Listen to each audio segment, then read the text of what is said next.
Let's now unpack each of the steps in this supply chain process in greater detail. We start with the main actors at each step of the process. We've already discussed that the overall supply chain planning is done by various individuals and teams, each playing their role to ultimately ensure that the plan gets to the end game of aligning supply with demand as best as possible. Sourcing involves two parties, the procurer, who is internal to the business, and the supplier, who is external to the business. Making the product involves the producer or manufacturer, and then, once produced, the product is delivered from the warehouse to the wholesaler, who then delivers to retailers who directly sell to customers, depending on the demand pattern and sales trends. The parties involved in the return process are the customer. They essentially trigger the process by returning the item they purchased from the retailer, who is the primary touchpoint for the customer, as well as the producer or manufacturer, where the item typically ends up after it is returned, either for repair and repackaging, or for destroying or disposal. The key activities involved in the planning stage include supply planning. This is mainly a timing and quantity balancing exercise between forecasted demand and planned supply. It essentially involves looking at past information, looking at what exists in terms of inventory, and figuring out what would be the best quantities to produce for the present cycle. So the process essentially involves analyzing demand forecasts, comparing the forecasted demand to existing inventory, and coordinating the supply chain activities needed to meet that demand. The input to this process is mainly demand forecasting, which involves looking at demand historical data, along with present customer and market trends, and forecasting quantities that would possibly meet actuals for the given period. The outputs of this process are typically sales projections, inventory management plans, production schedules, as well as resource allocation plans. The next activity is sales and operations planning, a process of coordinating sales, marketing, production, and logistics efforts to optimize resource use, with the aim of meeting customer needs. This process requires cross-functional collaboration among departments such as sales, marketing, finance, and operations, to share insights and align strategies across the business, where regular performance reviews against forecasts are done to identify discrepancies and make the necessary adjustments. The goal is to enhance demand forecast accuracy and reduce inventory issues, reduce holding costs and minimize waste, maximize revenue opportunities, control excess inventory costs and any other production inefficiencies, and improve overall customer satisfaction. Production planning is a systematic approach to organizing and managing the production process within a manufacturing environment. It involves determining what to produce, how much to produce and when to produce it, ensuring that resources are utilized efficiently to meet customer demand. It goes hand in hand with capacity planning, which deals with assessing production facility readiness in terms of labor, equipment, and materials, in order to meet forecasted demand. The aim is to prevent bottlenecks and ensure that production goals can be achieved without overextending resources. Lastly, in the planning stage, we deal with risk management, which is a strategic approach to identify, assess, and mitigate risks within the supply chain process. The first step involves recognizing potential internal and external risks that could disrupt the supply chain by evaluating suppliers, logistics, manufacturing processes, and market conditions. Typical risks include financial instability of suppliers, geopolitical tensions, natural disasters, and technological failures. This step is followed with the evaluation of potential impact and likelihood of potential risks, in order to prioritize them based on their severity and the urgency of response needed. The next step is the crucial process of developing strategies to minimize the impact of identified risks, which may include diversifying suppliers, enhancing quality control processes, and implementing contingency plans.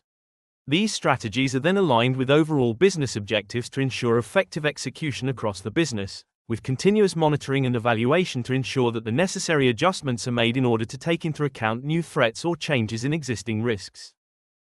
The activities associated with the sourcing process include research, a process of analyzing supply markets and selecting suppliers to meet the business's needs, as input to the evaluation of suppliers and the negotiation of prices and terms. Managing supplier relationships is a big part of the sourcing process, which involves developing a strategic plan on how to engage with suppliers based on their importance to the business. The ultimate aim is to build long-term partnerships that enhance collaboration, improve performance, and create mutual value. The products and services sourced from the chosen suppliers have to meet quality standards throughout the procurement and supply chain process, which is where quality assurance comes in.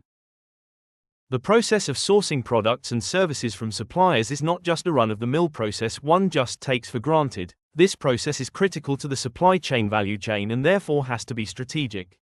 This brings us to strategic sourcing, a process aimed at optimizing a business's purchasing activities in order to achieve the best possible value from suppliers. Key factors to consider include the total cost of ownership, supplier relationships, and the alignment of sourcing strategies with overall business objectives. A big part of the strategic sourcing process is contracts management, where effective negotiation strategies are essential to secure favorable terms with suppliers in relation to pricing, delivery schedules, service levels, as well as other contractual obligations that will govern the supplier relationship. Once the required products and services have been sourced from suppliers, the production process can commence, the first step of which is planning. The process involves demand forecasting, capacity planning, scheduling, resource allocation, and quality control. The production process has to be monitored to track performance against objectives in order to make the necessary adjustments to optimize efficiency and adapt to changing demands, while also tracking inventory during the production process. Key sub-activities include the clearing of reorder points based on lead times, in order to ensure that inventory is replenished before it runs out. Other sub-activities of the production inventory management process include cycle counting, a process of regularly counting a subset of inventory items to ensure accuracy without the disruption of full physical inventories, in order to maintain precise records and identify discrepancies in inventory levels. We move on to the deliver step, where we firstly deal with sales planning, an activity that involves aligning predicted future sales with production capabilities, inventory levels, and financial goals. Logistics deals with the efficient movement, storage, and distribution of goods, from the point of origin to the final consumer, which encompasses both inbound logistics, which is the flow of materials into a business, as well as outbound logistics, which is the distribution of finished products to customers. Logistics within the context of the deliver step of the supply chain value chain only involves outbound logistics. A big part of the delivery step of the supply chain value chain is order management, which then centers customer relationship management as a key activity within this deliver context. Efficient order fulfillment and the streamlining of customer relationship processes help in maintaining good customer satisfaction. Supply chain fulfillment, in terms of the delivery and retail of finished goods and services from an order management perspective, is quite a substantial task that requires a number of stakeholders to actually accomplish. This makes partner management a key activity within this part of the value chain. The process of partner management within this context involves strategic oversight of relationships with various partners involved in this process. Effective management of these partnerships ensures that products are delivered to customers efficiently and accurately, which is essential for maintaining customer satisfaction and loyalty. We now move on to the return step of the supply chain process, of which logistics is a crucial part. Returns logistics, often referred to as reverse logistics, involves the processes associated with moving products from the consumer back to the seller or manufacturer after a purchase. This aspect of supply chain management is increasingly important, especially in the context of e-commerce, where return rates can be significant. Efficient returns logistics not only helps manage costs but also enhances customer satisfaction by providing a seamless return experience. Once these products have been returned, they become part of the returns inventory, which also has to be managed. This is a vital aspect of supply chain operations that involves tracking, processing, and managing inventory that has been returned by customers, ensuring that the business can minimize losses and optimize inventory levels. Customer relationship management is also a key part of this process because you're dealing with customers who are already unhappy with their purchase and they have to be managed correctly. The returns aspect of customer relationship management is crucial for maintaining customer satisfaction, loyalty, and trust, especially in industries where return rates are high, such as e-commerce and retail. Effective returns CRM strategies can significantly enhance the overall customer experience and reduce the negative impact of returns on business operations. As much as the process of order management is fulfilled by a number of partners, the same happens during the process of returns, thus requiring partner management efforts. Returns partner management focuses on the strategic oversight and collaboration with third-party partners involved in the returns process, which includes logistics providers, returns management firms, and other service providers that help businesses efficiently handle product returns. Effective management of these partnerships is essential for minimizing costs, enhancing customer satisfaction, and recovering value from returned goods. There is a level of risk associated with product returns, including but not limited to gamification of the system, fraud, and revenue leakage, necessitating the need for returns risk management. It focuses on identifying, assessing, and mitigating the risks associated with product returns, which includes both the operational risks tied to handling returns and the associated financial implications.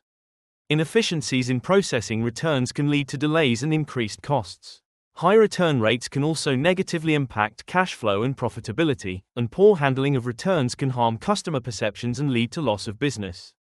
Effective returns risk management helps minimize losses, enhance customer satisfaction, and maintain profitability.